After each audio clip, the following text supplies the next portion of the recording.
pros and cons of being a creator and starting on your own with no corporation, or you might get offered the opportunity one day to join a corporation. Give you a show, maybe you'll sign for $50,000 for the first 2 years, let's say. Call Her Daddy, those girls signed for $70,000 a year when they first signed with Barstool, and then they eventually signed for $60 million, or Alex Cooper did.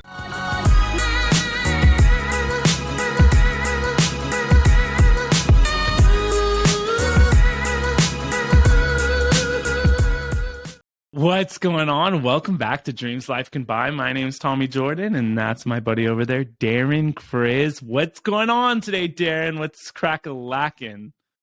A lot is crack-a-lackin' here today. It's another beautiful day in the neighborhood, as they say. Yeah, and I love it. Time is moving fast. It's already halfway through February. We're just doing what we can do. And, a lot to talk about today, a lot to touch on in the space, a lot of new things. Seems like we were just talking 6 weeks ago about going into the new year. Things are going to be changing quick. And I think the last 6 weeks, things have been changing quicker than we could have ever imagined with the whole world, how just everything's moving. I mean, I'm sure anyone listening to this too can probably feels like a lot has already been happening just with not only in social media, but in the world, like AI stuff, just so much going on, dude. My brain is just going wild lately. I know. Typical. It's like, it's hard. Like we take all this information out there and we process it and we're like, okay, what can I use out of all this stuff that's happening? You know what I mean? Because I feel like as a creator, you're always thinking looking at the world in the terms of like, in regards to like content and making content. So I feel like it's always like, okay, how is this going to make me like make more content, or can this be a piece of content, or like maybe this is just like, speaking to my life, or you know what I mean? Like and we, especially as entrepreneurs, like we always want to take advantage of what's at hand right now. Like we want to make sure we're using everything efficiently and just making the most of the opportunities that are here today that could be gone tomorrow. We don't want to waste any time either, because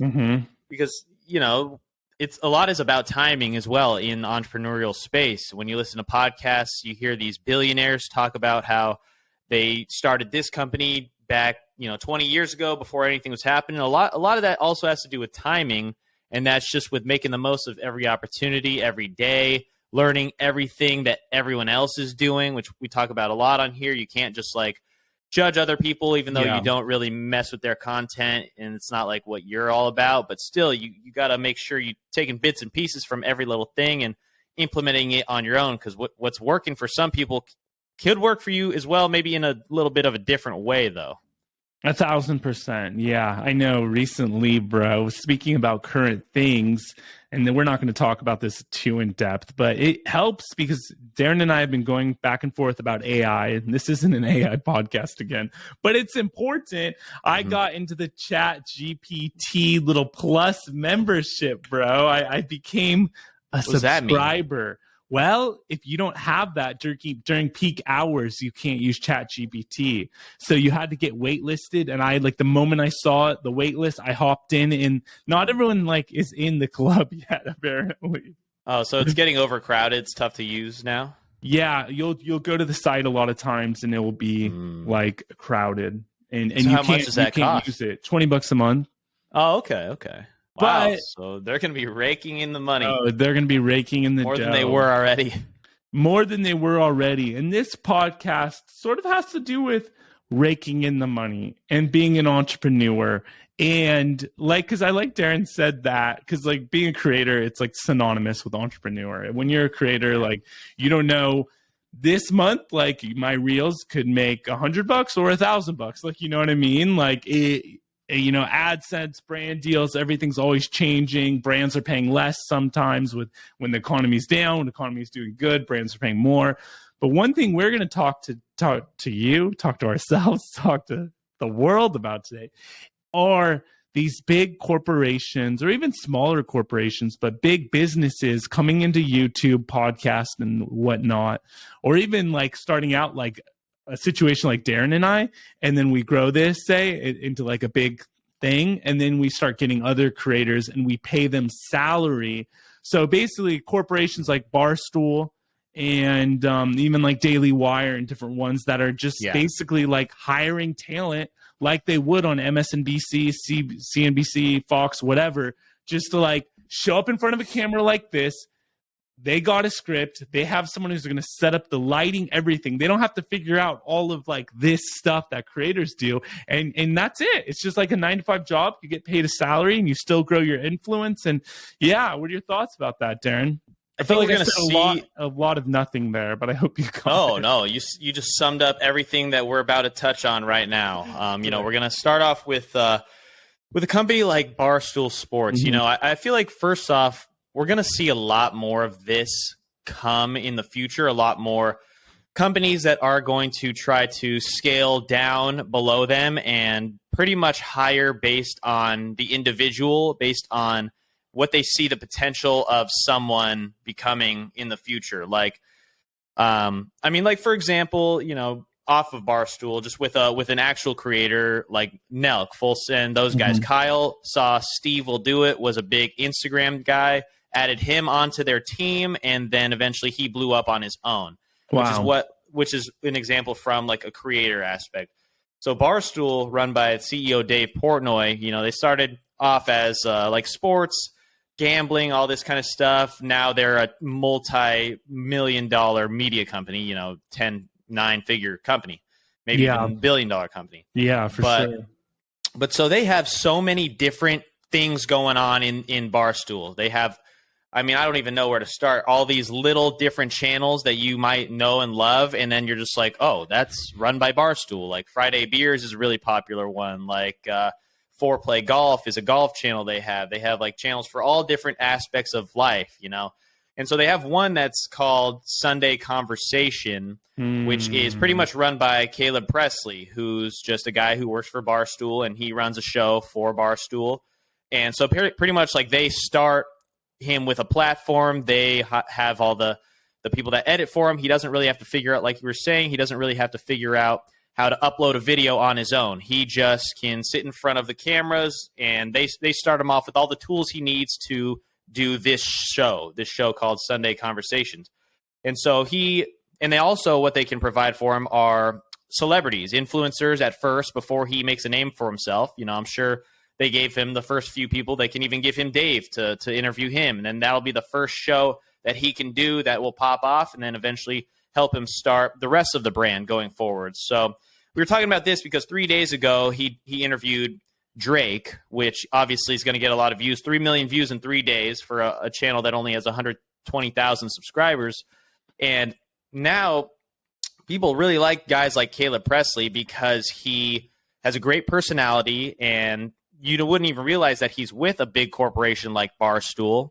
And, eventually he can possibly go off on his own if that'd be the right business move, and then make even more money doing something for himself, sign a multi-million-dollar contract with Spotify or something, which is exactly what Alex Cooper, Call Her Daddy, we've talked about it on this podcast before, but that's what she did. She was with Barstool and then ventured off on her own, signed with Spotify for $60 million, which is, so you can start with these big corporations. They provide pretty much everything for you at first, and then you have to make the name for yourself without knowing all the back end stuff. And eventually that's how Barstool gets even bigger, because there's all these different characters under them working for this corporation, which is insane. And I think a lot more companies are going to start doing this, and pretty much they're betting on the individual, on them as a person, which is cool. Yeah, it is really cool. So Caleb, the guy we were just talking about with Barstool, the acts, the artists, the people like Floyd Mayweather, okay, Drake, like Lil Yachty, like all these people I don't even like, okay, I'm not like that old. I know who Lil Yachty is, okay, but like I would never like watch like a Lil Yachty music video because it's probably not my speed. But like watching Lil Yachty and Caleb, like not all of it's PG, but just like how Caleb interacts with the guest and his like showmanship and on camera, and like he can make anyone just like die of laughter. It's funny. What do you say? Like he's like, or with the other guy, like a little gremlin. This with the other guy. Who's the gremlin guy? He's not Hezbollah, the other rapper. Do you know who he is? He's like, I'm not white. You might see me in a knife fight. Dude, it was a famous clip. So, like, dude, Caleb gets these, like, rappers, people from all walks of life, and these clips go mega viral. Mm-hmm. The one with him and Drake just a few days ago, like, we're talking already, I added just on TikTok, has 25 million views, combined videos.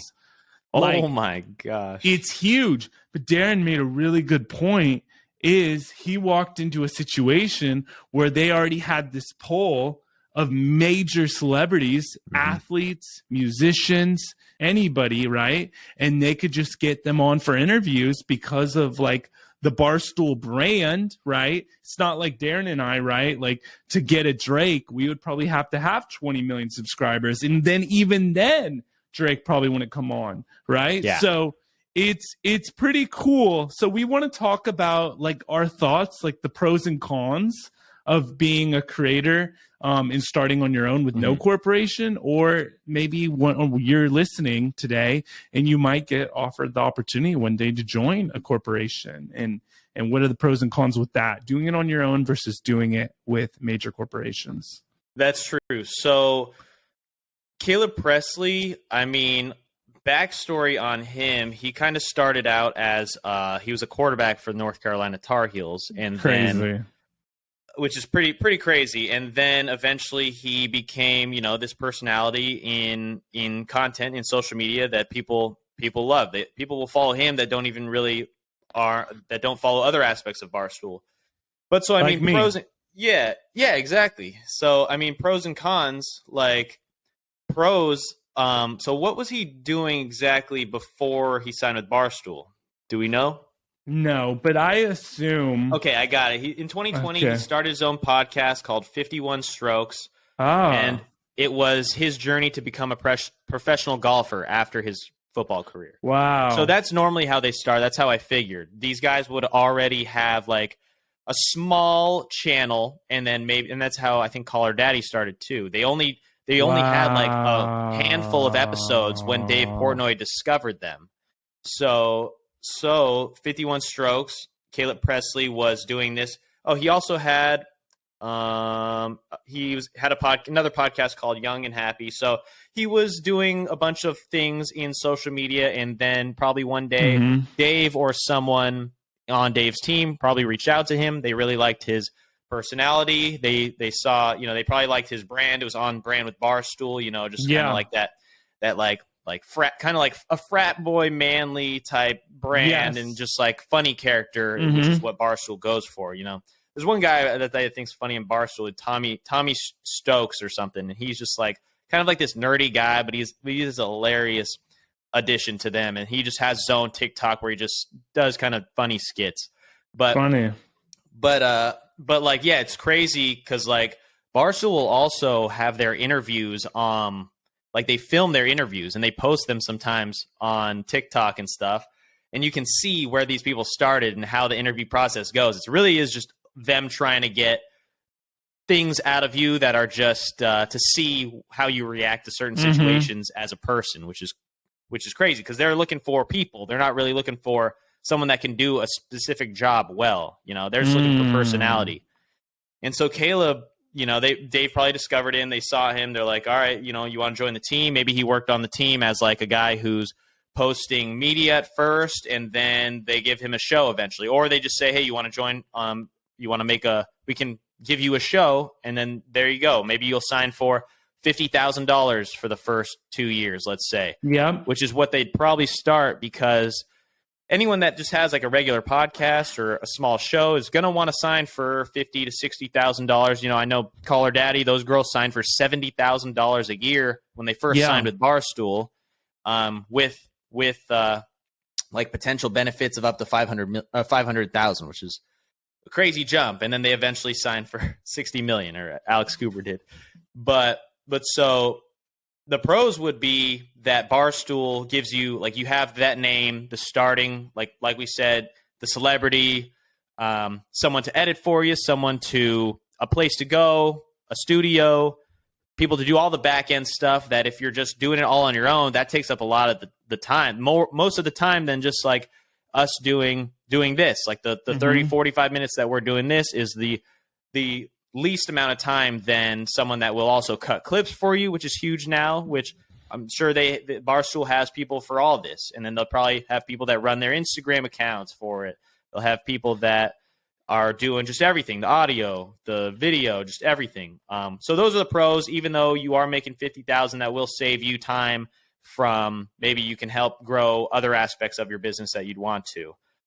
Yeah. And what do you think on that, on the pros first off? Yeah, I mean, man, I think the pros are overwhelming. Even the pro that could be a con, I think really is a pro in the long run because, yeah, you take $50K for the first 2 years. Dude, most content creators, if they could just make content for the first few years and make 50 grand a year, they'd be stoked. And you know why? Because we see the potential of what we're building and that it's so much bigger that, like, if you could just pay the bills for the first few years, you know you're going to be crushing it in 3-4 years. So, like, for him and a lot of people, right, you take that 50K, well, in 2 years, they're essentially making you into like a household name, and then you're just turning back around and saying, hey, pay me more. If not, now I could just go start my own thing and I already have all those followers. Like, it's, yeah, I think the pros are spot on. 1,000%. And oh, by the way, on Sunday Conversations, we can't forget GB,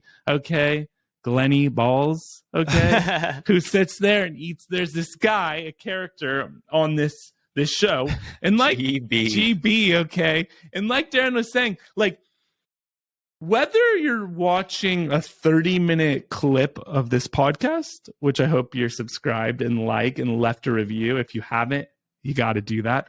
Or you're watching 30 minutes of a show like Lost or 30 minutes of like Love Island or whatever. Like, they all have different like production value, right? But it's still 30 minutes of your time. Mm-hmm. So like Sunday Conversation with this character Caleb and stuff, when Barstool's putting it on, like, just trying to figure out when I was doing all this, my like fill light, my key light, my hair light, like my dad's friend Dwight, shout out, helped me with like the tripod, putting it up like a little so I don't look like I have this fat double chin because it's not like the camera's shooting below you, setting up the microphone, getting my switcher. Like, it's a lot of time involved, but I think it is something special, and we'll talk about this after, about doing it yourself. But there's a lot of time involved in all of this, you know? But the fact that they could just show up, and like Darren was saying, someone to do your clips, all of that is so time consuming. Like, if we had a full team to do, like, even if we didn't have the brand of Barstool, but if we just had like a few editors, this podcast right now could have 10, 20, 30, 50,000 subs on YouTube.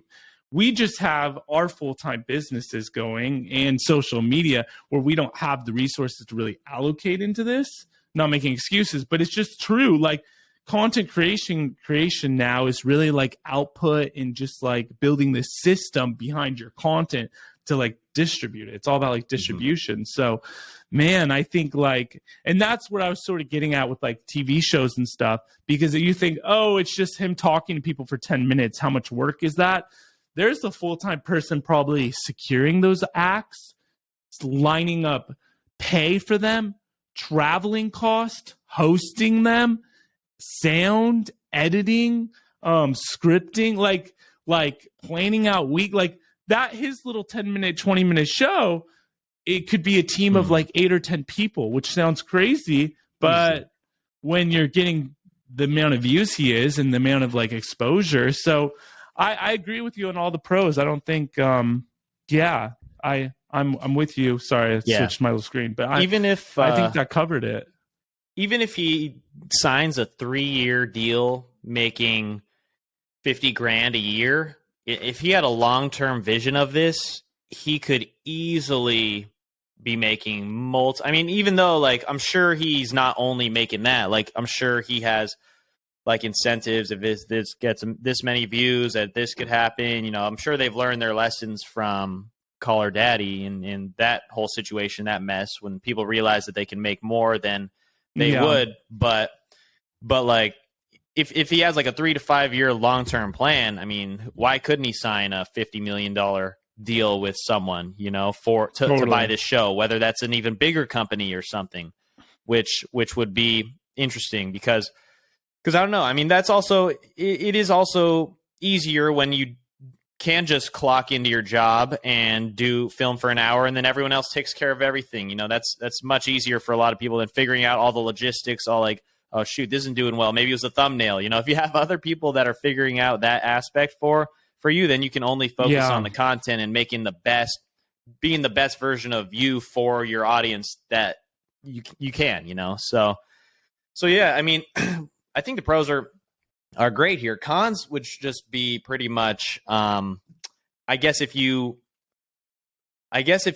haven't done it for that long at first, you're not really learning about the algorithms, like what would help, like the retention specifically, how to go about certain aspects of it. And if the show isn't doing that well, then maybe it's going to be harder for you to learn about doing it like that. But I mean, the cons obviously are if you're signed for 50,000 and make a show, and then if it flops, if it dies, if they're not who you thought you could have turned the show into being, then maybe it wasn't a great thing. But I'm sure you still will learn a lot in the process. But yeah, what do you think, Tommy? Yeah, I think the cons could be, it really depends on the team you're with.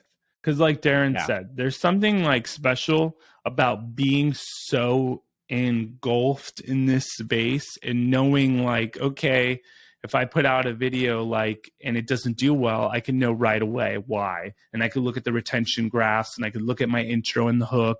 I could look at the thumbnail. I could see the different colors of the thumbnail, the title, keywords, all of that. And you could sort of figure it out yourself. It would be disheartening if you didn't have a good team, a good support system to do everything Darren was saying about thumbnails and title and all this, and your show's struggling and you have no reason, you don't have any clue why. Like, so it's, you know, when you watch someone like Jay Leno or some of these like Tonight shows like James Corden or all of them, right? Like SNL, it's very like they have teams of writers. So when they go out and they do their first few jokes, like those jokes hit, then they go into their next segment and then their next segment. And like, you gotta like, you know, it's you're communicating. You have to like be a great communicator. And some of these people might, like Caleb already, he showed like he had a track record. He had 65 podcast episodes of that one thing you were talking about before Barstool came along. So they must have saw, hey, he has like a unique gift of gab and dealing like working with other people on camera and stuff where, you know, if you have like no on camera skills, like I think these, obviously anybody's going to pay 50 grand on talent, like they're going to need to see some kind of skill set from you that you can be on camera and like entertain people, you know? So the con would be just signing with a bad company, but even then it's a learning experience for a few years. And I don't know. I mean, right now, like Darren and I have been talking, like, you know, real estate, it's slowing down, you know, so now I'm making more pieces of content for my real estate channel, which isn't like my dream end all be all, but like got to pay the bills, right? So then I could do my Gospel of Tommy, my ministry kind of stuff, telling people about God. That's like really my passion. But like, you know, if I had like some, let's say like ministry said, Tommy, we love what you're doing with Gospel of Tommy. Like you could retain rights to everything, but maybe like, I don't know, maybe like for a year, because I heard about some other deals people were doing, like Daily Wire, the conservative kind of media company, like a Barstool, but being a media company, that is. They have Ben Shapiro. They've been like hiring a bunch of acts to get onto their like network, right? Like, who's that? Like the famed Jordan B. Peterson, like he's that famous psychologist. People like him, right? They've been like giving money to, hey, come over to our stuff. If someone said, hey, for 2 years, all the piece of content you do, we own, but we're going to give you like $200,000 a year to just do that. and we're going to have someone set up an even better set than you're at today, like with better lighting than I have right now, with like a full frame camera, like multiple angles. Like I would give up like 2 years of my content, them having the rights, because we know we're in this for the long term. And I know I'm going to do this till I'm 90. So like have that. If it's going to like, then my brand in 2 years, I have like 1 million subs or 500,000, and then they could bring on all these people. I don't know, man. Yeah. And like, then 3 years after that contract's up, in 3 years, it would be, you know, you can really just take it from anywhere with the following. Like I've told you, like if nothing happened other than you just got 1 million subscribers in the year, like that would mean that's an incredible year, you know? I hold on to those words from Darren, because like it sounds crazy, but like, you know, now I have an Instagram that's like grown, right? Like Darren has a massive TikTok, like almost 600,000. Like I have an Instagram now that's like 113,000. And I'm sitting here, and obviously I'm not doing it for the numbers. I'm really doing it because I'm passionate about the content I'm telling people about. But like, you got to make a living. So I'm looking at these numbers, and we're working like, and I don't even think of it as work, because we just love it. We're going from like the morning we wake up to like, you know, my wife Samantha falls asleep, and I'm still like saving clips and stuff. And, you know, like we do it probably like 100 hours a week, right? Like in between everything else we're doing. But it could be disheartening sometimes when you look at your bank account, you see you have all these followers, right? You know, you put in all this work, but you don't like see the monetary aspects right away. Yeah. And if you're listening, I know this is a struggle content creators face, where if you're with one of these companies, you don't have, but Darren, you and I know it's good things come from putting in time and hard work, and we would learn things that they're not going to learn, but still it's hard, right? It's crazy to me that just like when I started real estate, I knew like I'm not just going to do this for 6 months, try to make a few sales. Like I said, like I'm going to do this for pretty much forever. I pretty much said like I'm going to do this forever when I was 23 or whatever.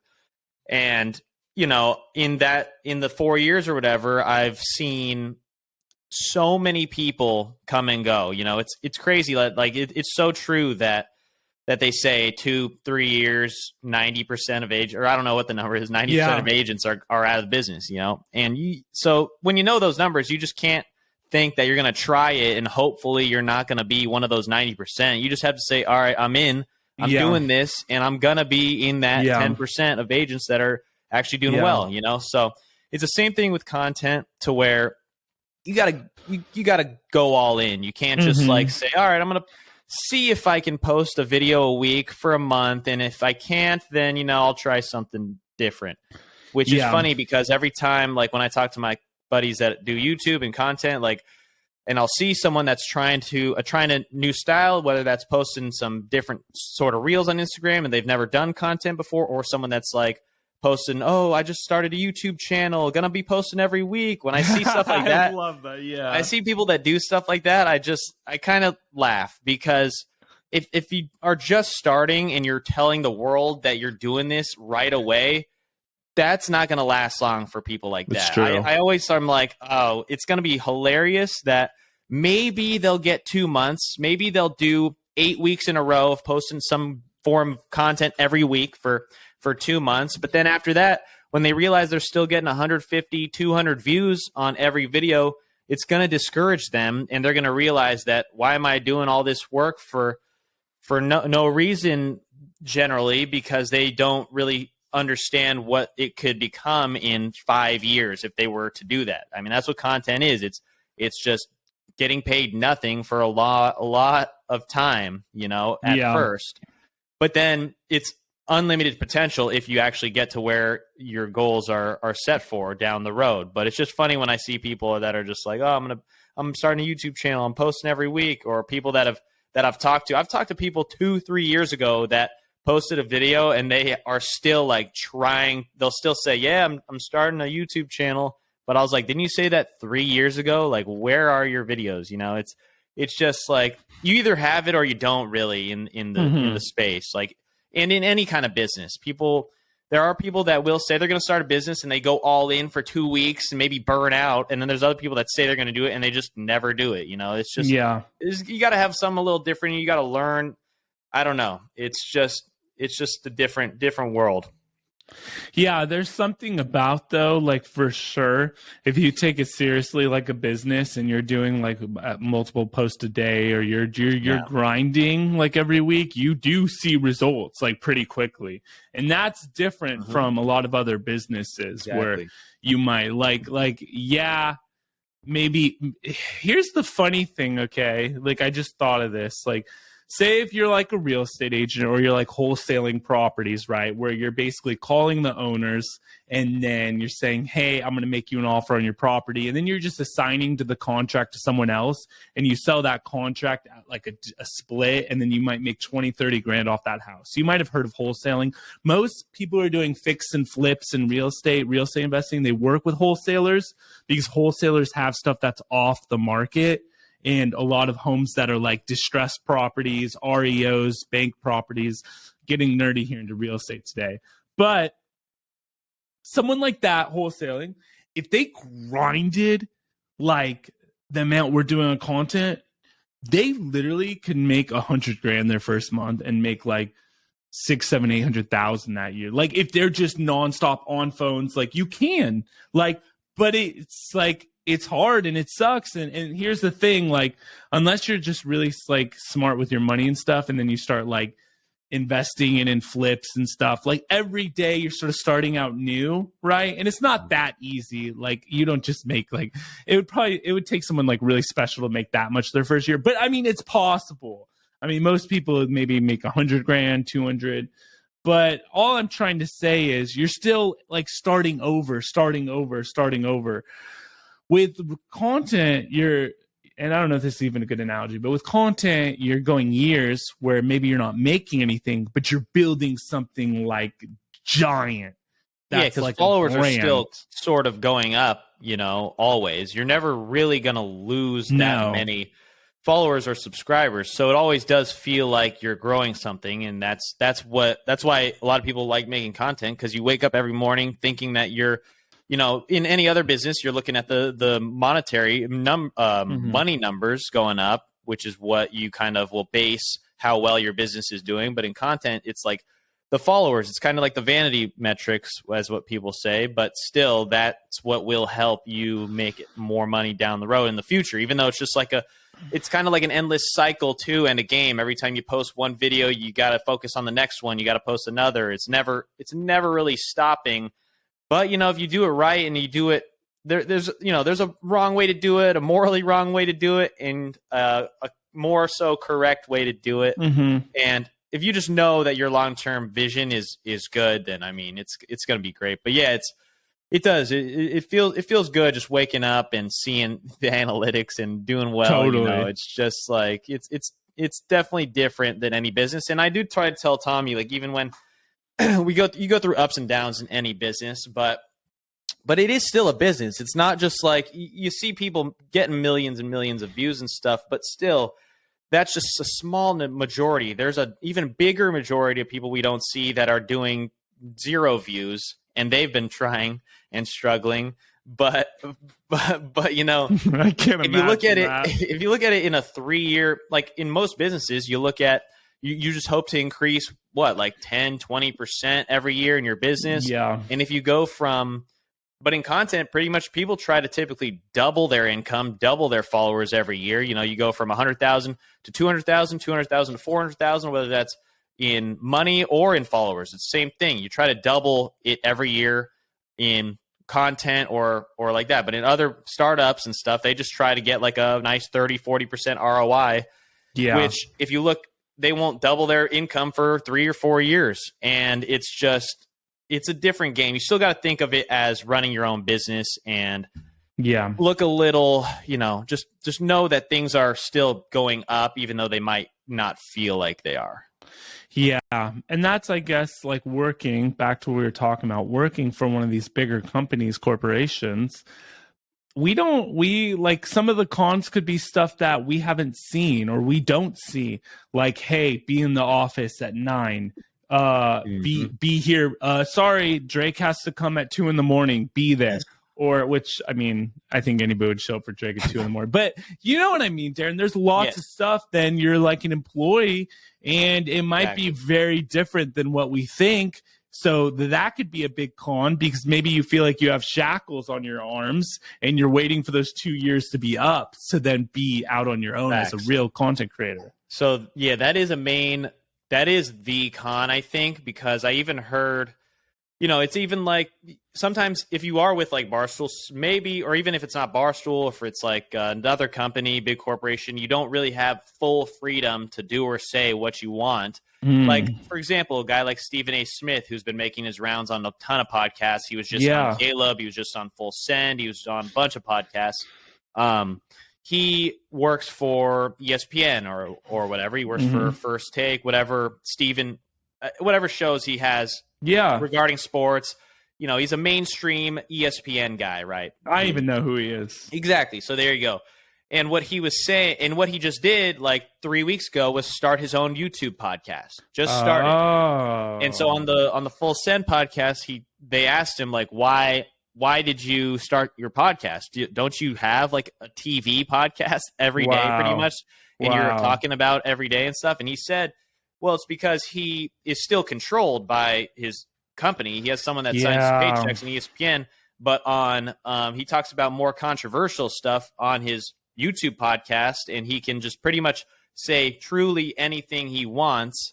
I guess not truly because of cancel culture and all that, but we won't talk about all that. We won't go down that rabbit hole today, but pretty much a little more so. Yeah, but when you're making your own platform as an entrepreneur, when you're making your own YouTube channel, you can say pretty much anything you want, your own opinions at least. Whereas sometimes if you can't get too controversial on the mainstream TV without a lot of backlash from your employers. So yeah, that's one example. And I heard one guy even talking about how professional athletes are, even though they might be making $20-30 million a year, they still are slaves to the matrix, technically, because they have to be pretty much at a place every day for like 10 hours a day. It could be because you got to get your training in, get your practice in, then you have the game, then you have a team meeting every day for, as long as it can be. I heard one professional athlete on a podcast last week, Christian Yelich, who was a Major League Baseball MVP a few years ago, and he's now like 32, and he's been in the league for 10 years now or so. And he was saying that he feels like he's missed out on a lot of life in his from 18 to 32. All he's had to do from February to November is play baseball. That you get 2 or 3 months with your family, but then you're gone for the rest of the year. You have to be at a certain place every single day at a specific time.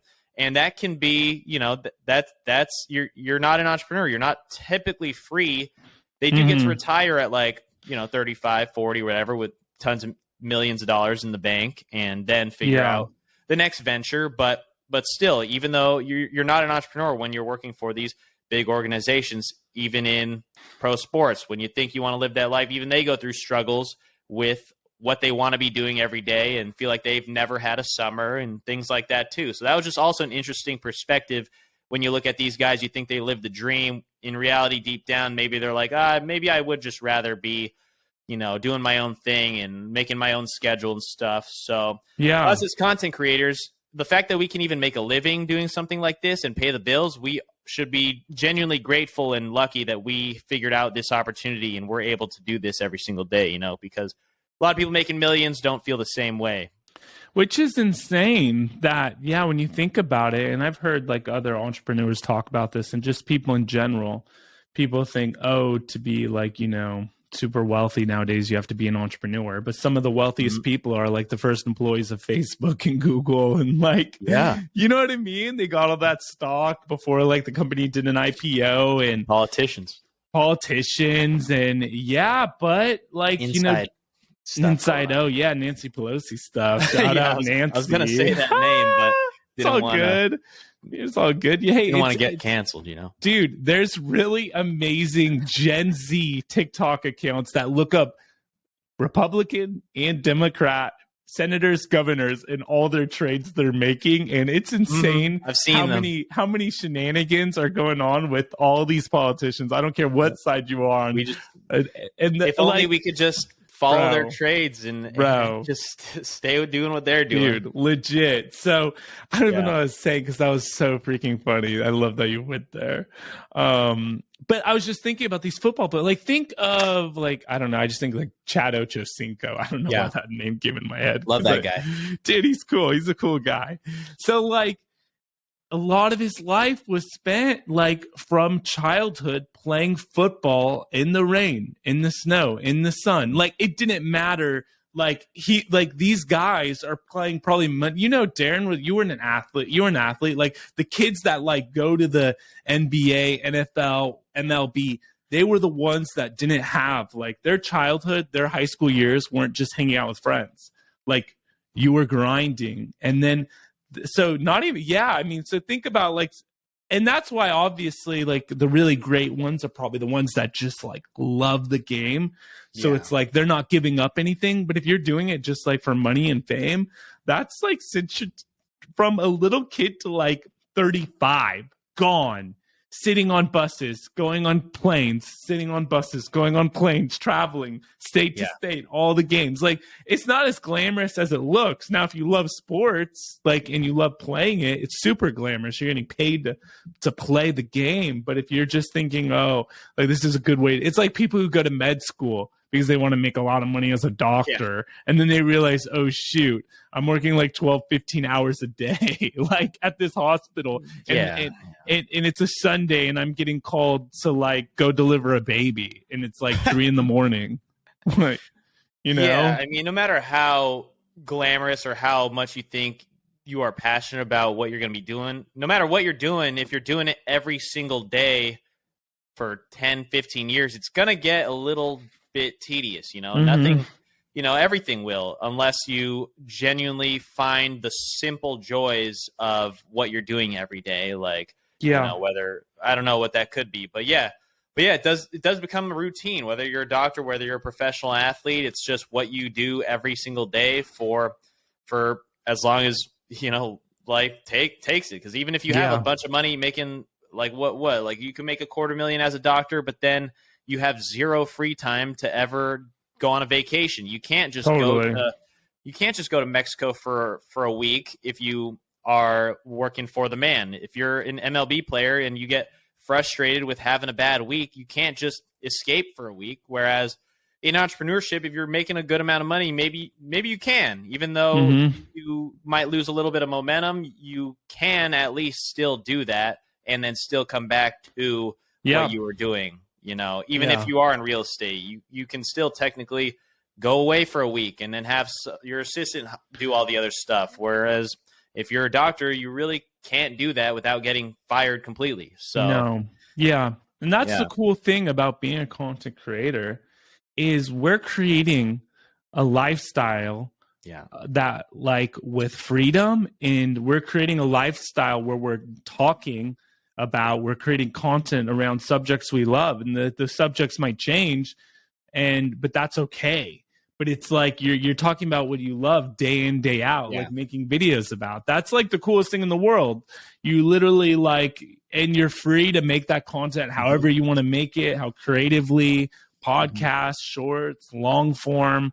Like, it's cool. Like, it's priceless. When we were a kid, I feel like we had way more space to be creative in our own brains and than you do when you're in high school. When you're a kid, that's when you have you play all these games, you have imaginations of all these different things that you could be doing. You're playing just whatever you're doing as a kid, and then it kind of fades away as you get older. You kind of just get stuck in the loop of society, just doing and saying what you feel like people want you to do. You don't feel like you're as judged when you're a kid, and then when you grow up, you just become more so a sheep, a robot, just not necessarily your fault, but it's just what society molds you into becoming, And what was I going to say? I don't know. I liked it though.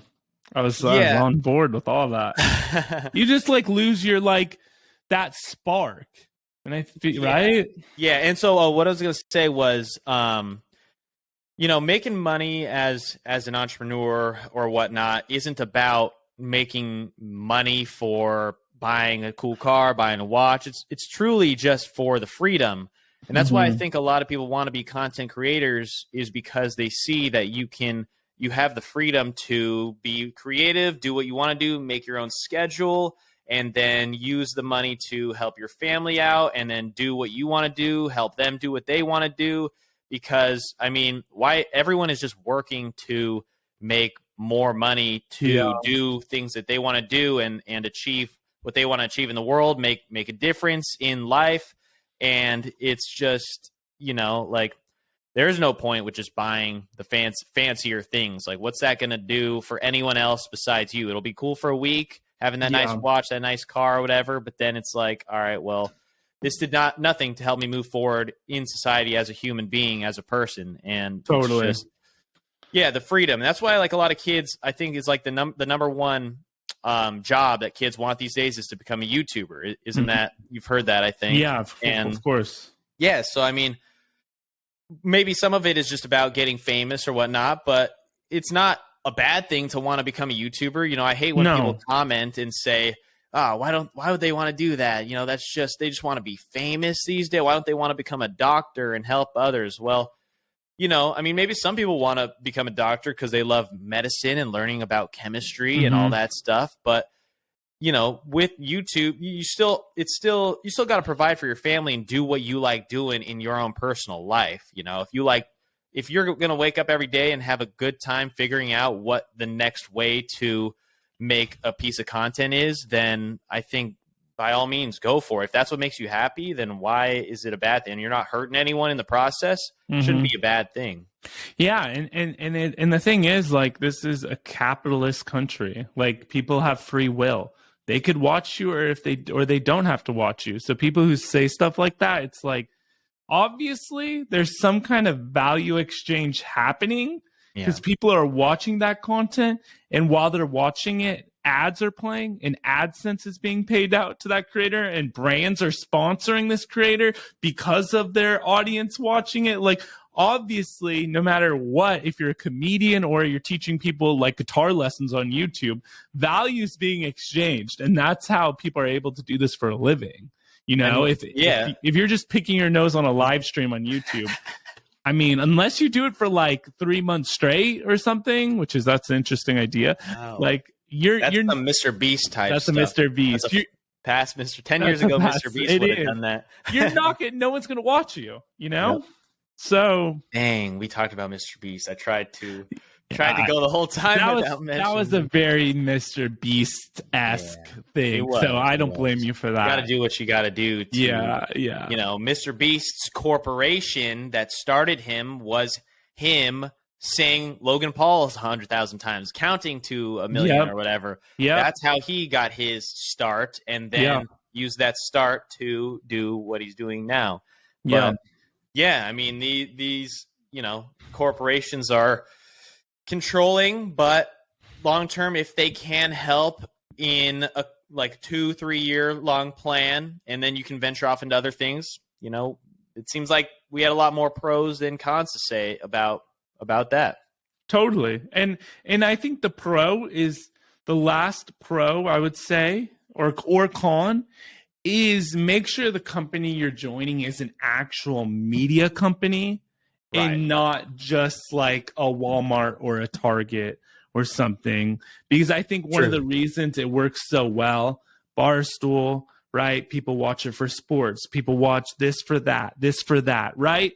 So like, you're just piggybacking off that audience that's already existing. If you're just like, if Walmart just starts like a YouTube channel or something and you're their first act, it's probably going to be a flop, unless like Walmart, you can't even find any trace of it other than like little sponsorships, Yeah, we don't want anyone coming to us and saying, hey, Walmart just offered me $70,000 a year to start this podcast under them, talking about the newest products, Who knows? That's the newest selling pillows your that they're soul. releasing. That's selling it, man. That would be great. And then you do that for 2 years and you're with Walmart and you're known as the Walmart podcast guy. Here's the key.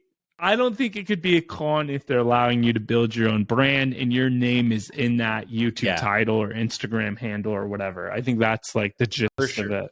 Yeah. Can we talk a little bit more about Brett Cooper and the Daily Wire? Because we didn't really go down that path. And I know that that's your idol, you know? So, I mean, you just it's just great to see how they've connected and how they're doing what they're doing and how she's blowing up pretty much just talking and giving her reactions of videos, giving her opinions. And yeah, can you talk a little bit about that? And do you know how she exactly started, like what she was doing before the Daily Wire? Did she have her own podcast and all that? Because that's also an interesting collaboration from, a 20-year-old girl that is with a huge media company and they're doing extremely well. Yeah. So Brett Cooper, whether if you're a conservative or Democrat, doesn't matter. If you're a content creator, you now need to go look at her YouTube channel, because one thing Darren and I do, regardless if we agree or disagree with people, right? If they're content creators and they're blowing up, we are seeing how they are doing it. And that's what we say. We don't judge anyone. We just literally, you learn, you can't just look at someone and see that they're a left wing or a right wing and just immediately say, oh, I'm not going to listen to anything. Why do I care? We look at it for purposes of business and how you can learn something from everyone, you know. Show me the money. This is like some sports stuff. If you're putting those numbers on that board, I don't care who you are. I'm watching and I'm learning. So unless it's like OnlyFans or something, then that's not happening. So Brett Cooper. Okay. Well, still you can learn something from them in a marketing perspective sometimes. Yeah, Darren's gonna have his shirt off on the next podcast. So Brett Cooper, she actually did a lot of acting when she was younger, okay? She went to UCLA. She did a lot of acting when she was younger. And basically, what she felt like on campus was there wasn't much voices for conservative side of things, right? Everything was skewed one way. And whether you agree or not, most of media is skewed only one way, right? TikTok, all of it, right? Most of it is pushing one side of the aisle. So Daily Wire, and this is interesting, by the way, if you're like, if you're like, even if you're whatever you're into, if you're into like veganism or like, if you have some like different thing, there's people for it, because people with Daily Wire, okay, it's blowing up. They're a media company like Barstool Sports. They now have 1 million subscribers at the time of filming this, with prices ranging from $10 to $20 per month. Their format is signing all these big talent, all these acts, right? Started really with like Ben Shapiro, right? And now that he's gotten the ball rolling so much and you see him speaking on all these like university campuses and stuff, then they're starting to deploy capital, getting acts like Brett Cooper, giving them a platform. And man, like, they offered the Steven Crowder guy like $50 million for 3 years to come to Daily Wire. He turned it down. This is sort of what got me thinking about all these like corporations and stuff. So Brett Cooper did acting, and I don't know exactly how she signed, but she actually, when there was this fight with Daily Wire and the Steven Crowder guy, she was sort of defending Daily Wire and saying like, hey, if I'm a nobody, if I don't have a following when I sign up, like, what's wrong with them paying me a $50,000 a year? She didn't say that's what she was making, but she was saying hypothetically, because in any company, like Darren was sort of alluding to, like, you have to start from the bottom. You have to start from somewhere. It could be years before you even make a profit. So she's someone who, in the last year and a half or so, maybe, at least that's when she's got her YouTube channel going. Go to Social Blade, okay, and go to Brett Cooper and look at her stats. She literally grew a channel to like almost 2 million subscribers basically off these videos. And if you look at her set, it's incredible. She has just, it's actually pretty simple, but just really good lighting and it looks simple, but good, like in reality, a lot camera angles and stuff. Just it's so well polished. Wouldn't you say? Her just look in the colors and the graphics. Yeah, I mean, it looks simple, but I think a lot goes into it, you know? Thank you. Yeah, that's the best. Like an Apple product. Looks very simple. A Tesla. Shout out to Darren. Tesla, it looks really simple, but you know there's so much that goes into it. Yeah, like even just the curtains, the colors, you know, everything is specifically planned out with how they do it. Like, where does she film? There's no way she's filming it in her room. No. It's got to be... I'll bet you they do it specifically. Yep. Like, does she reveal that or no? Because... You know, if you watched enough, you might, like, see. But her thing, like, is they're doing 7 videos a week. So she has her off hours, which is on the weekend, where they're just different style of videos, and then the 5 days, Monday through Friday, she's doing commentary on like things in culture, pop culture, social media, and she's bringing like her perspective to it. And then the shorts are basically clips from her longer episodes, but it's just like it's going just ham, dude. It's going the numbers she's pulling, 100 million views a month, getting hundreds of thousands of subscribers a month. Right. It's just so that I'm been basically looking at her model. I always tell Darren, I'm always looking at her sort of system and trying to like replicate it, because I think it's just priceless. You know, one crazy thing, I think anyone that will watch a few of her videos will probably think, oh, I can do that too. I can just film from my room, have 2 camera angles, post a video a day, post multiple shorts, bada bing, bada boom, and it's done. But since she's with a big company like Daily Wire, they go in depth with, they definitely go in depth and think, how can we make her feel like a random 20-year-old girl doing this?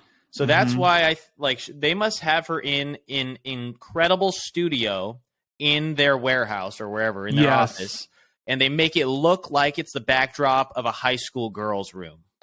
Yes, I'm seeing photos now on the community page. You're right. There's a full-on rigs above her with like lighting. There we go. There's no way she could be with this company and film it in her room.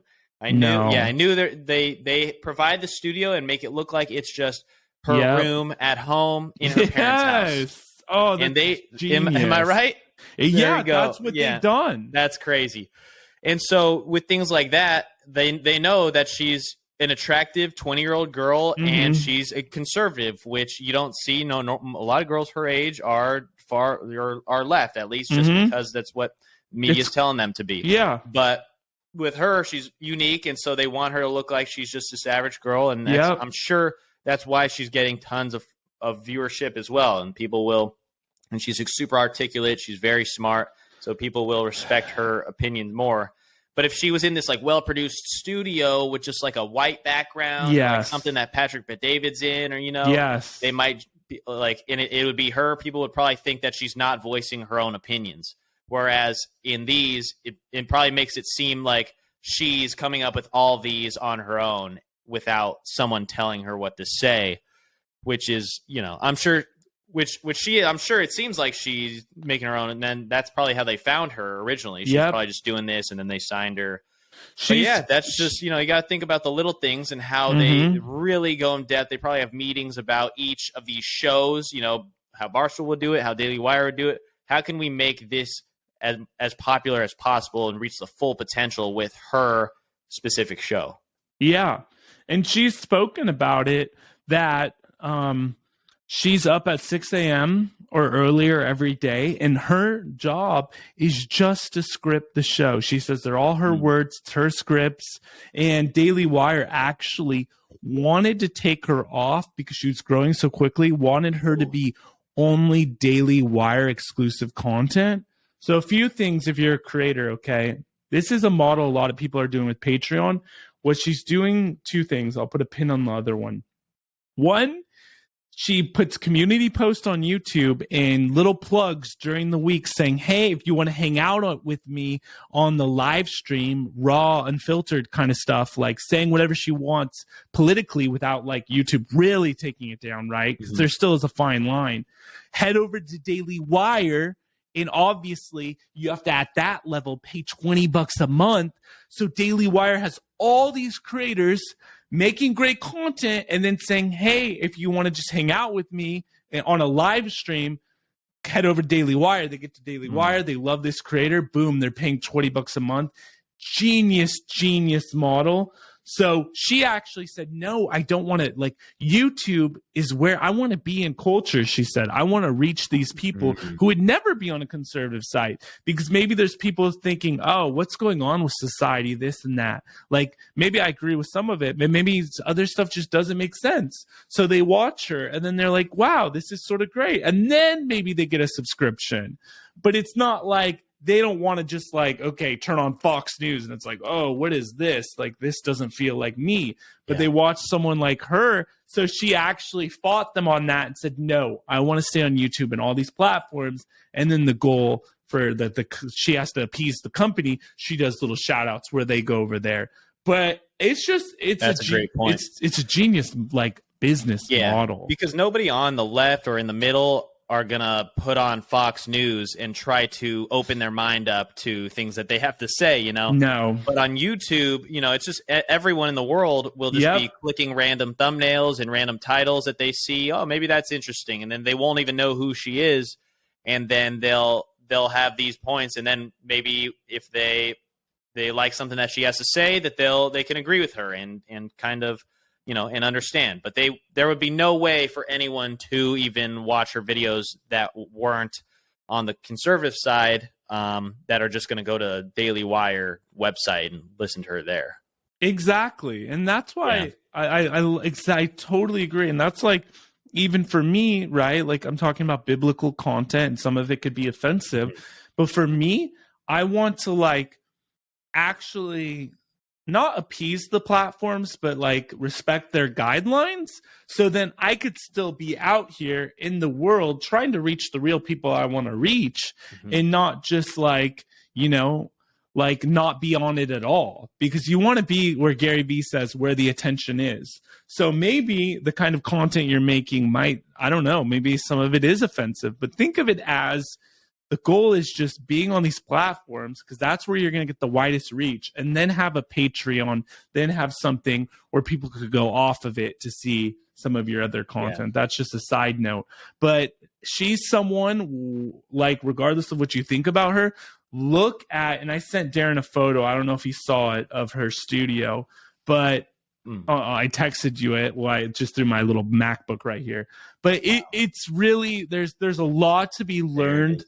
I think at the end of the day, us as content creators in this grind to level up our content even and see like how they're taking someone from 0 to so many subscribers so quickly, just with like, it is polished, but it's still like not, like they're being smart with it. And I think that is like the fact that it's just crazy, because even like in a Mr. Beast video, he tries to make his videos seem like it's just him and the boys hanging out. Yeah. Because it seems more authentic than like a giant 100 camera production with months of editing into the process. Which, you know, if you saw a show on TV like Survivor, the way it's produced, you just know what went into it was just months and planning and giant companies and thousands of people. Whereas like Brett Cooper, even though there's probably 1,000 or 100 people working on the show, it looks like it's just her in her room, like we are as entrepreneurs, us in our office, just doing every little thing we can on our own. And I think that's what people like. They'd rather have people do everything on their own. This is, we could go down other rabbit holes to where like vloggers back 6 years ago on YouTube, if you weren't holding the camera yourself, people wouldn't like that. They wouldn't think it's authentic. Whereas now vloggers have a videographer, and that actually does better than people just holding the camera on their own. So it's just the way things change. People will always like what wins in the end, which is pretty much the conclusion we come to in every single one of these podcasts, is that authenticity is and will forever be the most important aspect. 1,000%. Yeah, that's always our conclusions. At the end of the day, looking at just even like I was talking to Darren about my content lately, and I was doing just more like better, like instead of just still photos, doing more like moving images, just more like edited stuff. It's not performing as my crappy reposted stuff. That was super basic, because a lot of times like people just, they want to feel like more raw with social media and stuff, just more you, not so like done up. But there are little tweaks, like Darren said, that like with cameras and stuff. But at the end of the day, it's all about being authentic. Exactly. Yeah, I think that was a good episode. We touched on everything when it comes down to pros and cons of corporations and content creators, and finding individuals that can help these companies scale. If you're Walmart, start a YouTube channel, but don't join it if you're listening to this. But no, so that was pretty good, Tommy. How do you feel about it? Good stuff. Yeah, that was great. Now I'm just thinking about if Walmart actually had like a full on like channel and live stream every day with a guy walking through the store showing all the products and stuff, and people like commenting and stuff. That would probably be huge. Like the Walmart guy. Dang, Walmart, hit us up, man. Dude, I mean, the amount of ideas that we could come up with any company to scale their social media, like we could have a full hour and a half long episode talking about each company and how they would be able to scale their social media brand. Yeah. So if that's you, if you're a big company, reach out to us. Down in the description below is our information. We can definitely help you guys. I think we could help a big company 10x their business. It just starts with having a big platform. And once you have that following, just to know where to go from there, it's easy. Game over. If someone invested $100,000 in this podcast, we'd blow up instantly. 1,000%. Like, not even a joke. When we were just having time to like repurpose our content, we would get stuff that would get hundreds of thousands of views. Like, and this isn't a brag. It's just telling you guys, when you put in the work, you learn this stuff, and what you could do with it is insane. Exactly. But that was everything for this week, guys. Hope you liked it. Like this video, subscribe, leave a review if you have listened to this on Spotify or Apple as well. We'd like to see the reviews, 5 stars preferably. Subscribe on YouTube also. Go to YouTube and subscribe if you're listening to this on Apple Podcasts as well. Yeah. Trying to grow as we can, but we just love doing this. We love talking about this. All things content creators and creator economy and businesses and whatnot. But yeah, we will see you next week. See you next week. Thanks for watching. Peace.